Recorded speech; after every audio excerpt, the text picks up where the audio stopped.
আসসালামু আলাইকুম। জানিয়ে দেব এই মুহূর্তে হাতে পাওয়া সর্বশেষ ভয়ঙ্কর কিছু আন্তর্জাতিক আপডেট বাংলা সংবাদ। শুরুতেই থাকছে সংবাদ শিরোনাম। শুরুতেই জানিয়ে দেব আয়রন ডোম চুরমার, ইসরায়েলি সদর দপ্তর ঘুরিয়ে দিল ইরান। পর রয়েছে নেতানিয়াহু এখন কোথায়। এখন শুনছিলেন সংবাদ শিরোনাম, এবার বিস্তারিত। প্রিয় দর্শক, আপনি যদি এই চ্যানেলে নতুন হয়ে থাকেন, ভিডিওটি দেখতে দেখতে চ্যানেলটি সাবস্ক্রাইব করে আমাদের সাথেই থাকুন। শুরুতেই জানিয়ে দেব আয়রন ডোম চুরমার, ইসরায়েলি সদর দপ্তর ঘুরিয়ে দিল ইরান। ইসরায়েলের আয়রন ডোম বিমান প্রতিরক্ষা ব্যবস্থা ব্যর্থ করে দিল তেল আবিব অবস্থিত প্রতিরক্ষা সদর দপ্তর হামলা চালিয়ে ঘুরিয়ে দিয়েছে ইরান। 24 ঘন্টার মধ্যে ইরান দফায় দফায় ইসরায়েলি বিমান হামলার পর তেহরান এই প্রতিশোধমূলক পদক্ষেপ শুরু করে। ইসরায়েলের সর্বাধুনিক আকাশ প্রতিরক্ষা ব্যবস্থার নাম আয়রন ডোম। মূলত এটা এখন এক ধরনের ক্ষেপণাস্ত্র ব্যবস্থা, যা লক্ষ্যবস্তুতে আঘাত আনার আগেই শত্রুর ক্ষেপণাস্ত্রকে আকাশই ধ্বংস করতে সক্ষম। বড় ক্ষেপণাস্ত্র তো বটেই, ক্ষুদ্র রকেটও ধ্বংস করে দেয় ইসরায়েলের আয়রন ডোম। ইহুদিদের কাছে তাদের এই আয়রন ডোম জাতীয় নিরাপত্তা আর গৌরবের প্রতীক। ইসরায়েলের সেই গৌরবকে আবার চূর্ণ বিচূর্ণ করে দিল ইরান। সংবাদ মাধ্যম দ্য টাইমস যাচাই করা একটি ভিডিওতে দেখা গেছে তেল আবিবের একবারে কেন্দ্রস্থলে আঘাত হানে ইরানের ক্ষেপণাস্ত্র, যেখানে ইসরায়েলি প্রতিরক্ষা বাহিনীর সদর দপ্তর সহ বেশ কয়েকটি সামরিক স্থাপনা অবস্থিত। এই ভিডিও ছড়িয়ে পড়েছে সামাজিক যোগাযোগ মাধ্যমে। 19 সেকেন্ডের ওই ক্লিপে দেখা গেছে ইসরায়েলের আয়রন ডোম একটি ইরানি ক্ষেপণাস্ত্র বাধা দেওয়ার চেষ্টা করছে, তবে ক্ষেপণাস্ত্রটি ওই আয়রন ডোম ভেঙে চোখের পলকেই প্রতিরক্ষা সদর দপ্তর আঘাত হানে।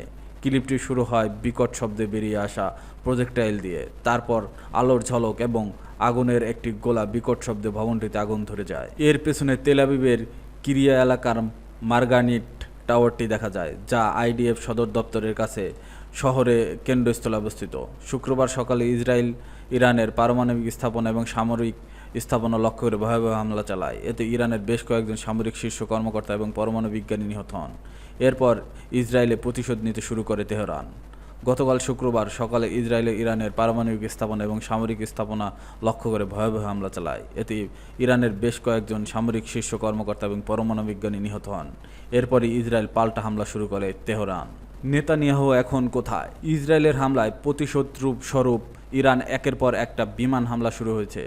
এই সংকটপূর্ণ পরিস্থিতিতে নিরাপত্তার কারণে ইসরায়েলের প্রধানমন্ত্রী বেনিয়ামিন নেতানিয়াহু গোপন স্থানে চলে গেছেন। শুক্রবার স্থানীয় সময় মধ্যরাতে ইরানের যে হামলা চালায় ইসরায়েল, তা মধ্যপ্রাচ্যে নতুন করে উত্তেজনার জন্ম দিয়েছে। রাজধানী তেহরান সহ দেশটির গুরুত্বপূর্ণ অনেক স্থানে বিমান হামলা হয়েছে।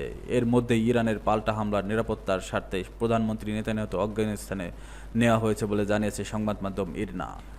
ইরনার প্রতিবেদনে উল্লেখ করেছে যে হামলা শুরু হওয়ার সাথে সাথে বিশেষ নিরাপত্তার অংশ হিসেবে নেতানিয়াহুকে অজ্ঞাত গন্তব্যে স্থানান্তরিত করা হয়। ধারণা করা হচ্ছে তাকে গ্রিসে নেওয়া গেছে। ইসরায়েলি সংবাদ মাধ্যম প্রকাশ করছে যে নেতানিয়াহু উড়োজাহাজকে ইসরায়েল ছাড়তে দেখা গেছে। সেই মুহূর্তে দুইটি জঙ্গি বিমান তাকে পাহারা দিচ্ছিল, যা তার নিরাপত্তার ব্যবস্থার অংশ হিসেবে মোতায়েন ছিল।